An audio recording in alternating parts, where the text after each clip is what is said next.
በጣም ጥሩ ነገር ነው ያሰብሽው። እርጥብ የሚባል ሳንድዊች በተለያዩ ቅመሞች የተሰራ ድንች በዳቦ ይሄ ኖርማሉ ሆኖ ከዛ በኋላ ደግሞ ቀጥሎ ካቻፕ ማዮኔዝ ደግሞ ያለው ደግሞ በስፔሻል ተደርጎ ከዛ በኋላ ደግሞ ሱፐር ስፔሻል ያልሽው ወይንም አንደኛ ማርሽ ያልሽው የእርጥብ አይነት ውስጡ እንቁላል ፕሮቲኖችን ሞር ጨምሮ አቮካዶ ምናምን እንትን አድርጎ ለማቅረብ ያሰብሽበት እንትን በጣም ቆንጆ ነው። ስፔሻሊቲ አንዱ ትልቁ ነገር ነው።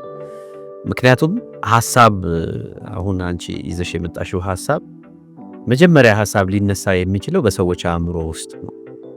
ሐሳብ ማለት ሰው ነው በነገራችን ላይ አእምሮ ከሌለ ሐሳብ ማሰብ አይቻልም። ስለዚህ ሐሳብ ደግሞ ከአእምሮ ውስጥ ይረገሳል፣ ይጸነሳል፣ ይረገዛል፣ አእምሮ ውስጥ ይወለዳል። ከዛ በኋላ ደግሞ በክህሎት አውጥተሽ ደግሞ ታሳድጊዋለሽ። ክህሎት ስኪል በምንለው በአቅርቦትና ግብአት ደግሞ በደንብ ደግፈሽ ደግሞ ወደ ቁም ነገር ታደርሻለሽ፣ ልክ እንደ ልጅ ማለት ነው። ስለዚህ ሐሳብ ባንቺ ውስጥ የተፈጠረ ሐሳብ እንደ ልጅሽ ነውና እንደ ልጅሽ የተፈጠረን ሐሳብ ወስዶ ተንከባክቦ አሳድጎ ለወግ ማድረግ ማብቃት መቻል አንዱ ትልቁ ኃላፊነት ነው ማለት ነው። ሐሳብ ይሄ ነው። ብዙ ወጣቶች እንደዚህ አይነት የተለያዩ ሐሳቦች አሏቸውና ደፈር ብለው ግን ያንን ነገር የማዋለድ ነገር አይታይም። ለስራ ደፈር ብለው ደግሞ የሄዱት የሚፈልጉት ደግሞ ሎክድ የሆነ ካፓሲቲ ላይ ይቀመጣሉ። ያንን የሚያዋልዳቸውን ክህሎትና የተለያዩ ነገሮችን ቢኖራቸውም በተለያዩ ምክንያቶች ላያቸው ላይ ተጭኖ ይቀመጣሉና ያንን ፈነቃቅለሽ ይህንን ነው መስራት የምፈልገውና ለእንደዚህ አይነት እንትን ትንሽ ስልጠናም ያስፈልገኛል ድጋፍም ያስፈልገኛል የሚል ሐሳብ ኖሮሽ ያንን ሐሳብሽን ጎልብቶ እንዲያድግ ማየትሽ በጣም ሊያስመሰግን የሚገባ ነገር ነው። አንዳንድ ነገሮች ልንገርሽ ስለ ሐሳብ ፈጠራና ሀብት። በነገራችን ላይ ከመጨረሻው ቢጀምር ሀብት በእድል የሚመጣ አይደለም። ሀብት በስራ በእቅድ ታስቦበት መምጣት የሚችል እንኳን ሀብት ጸጋ በትጋት የሚመጣ ነው። ጸጋ የምንላቸው አሁን የፍቅር መገለጥ፣ ነፃነት፣ ርህራሄ ምናምን የምንላቸው ነገሮች እነዚህን ጸጋዎች ራሳቸው በትጋት የሚመጡ ናቸው። ሰዎች ተግተውባቸው ሊያመጧቸው የሚችሉ ነው። ከዛ ያነሰው ደግሞ በእቅድ አቅደሽበት በደንብ ሰርተሽበት ዴዲኬትድ ሆነሽ ኮትኩተሽ አሳድገሽው የሚመጣ ነው።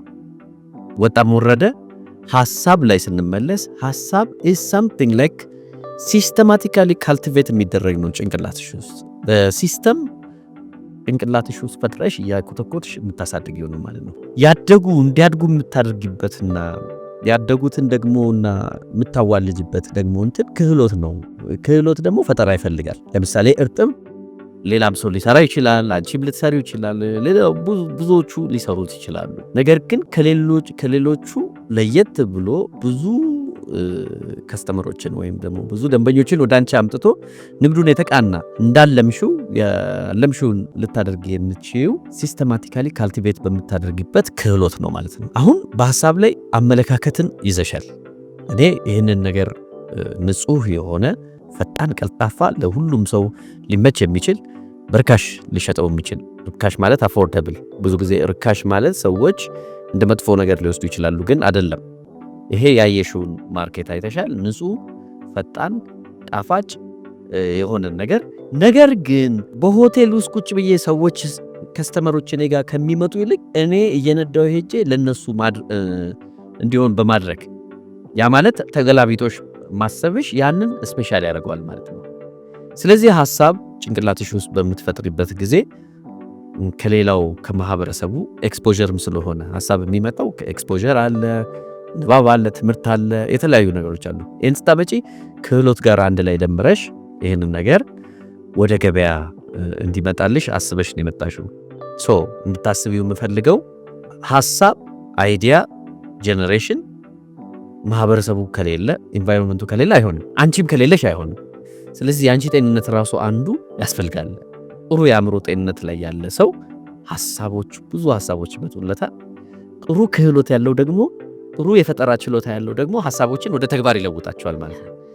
ተግባር በእቅድ ሀብት ይሆናል ማለት ነው። አይዲያ ጀነሬሽን ላይ እንድትይዥ የምፈልገው አብዛኛው ወጣት ሐሳብ ያስባል። አመቺ ምቹ ሁኔታና ገፊ ሁኔታዎች እዛው ውስጥ ባለማግኘቱ የሐሳቡ መቀበሪያ ሳጥን ይሆናል ማለት ነው። ነገር ግን ይህን መሆን የለብሽም ማለት ነው። ስለዚህ ሐሳብሽን አምጥተሻል። ይህን ሐሳብ በእቅድ በፈጠራ ወደ ሀብት ትለውጫለሽ ማለት ነው። ብዙ ወጣቶች ሀብት እንዲለውጡ ይፈልጋል ማለት ነው። ብዙ ወጣቶች ሀብት መለወጥ ያለባቸው በዘር በሃይማኖት ወይ በውልደት ወይም በእድል ሳይሆን በእቅድ ታስቦበትና ታልሞበት የሚሰራ ነው ማለት ነው። ሀብትና ሐሳብ ተያያዥ ናቸው በዚህ መልኩ ማለት ነው። ስለዚህ ስለ ሐሳብ፣ ስለ ፈጠራና ስለ ሀብት የሰጠውሽን ነገር በደንብ በልብሽ አስቀምጪ። ቀጥሎ የምንሄደው ስለ ማርኬቲንጉን እናወራለን።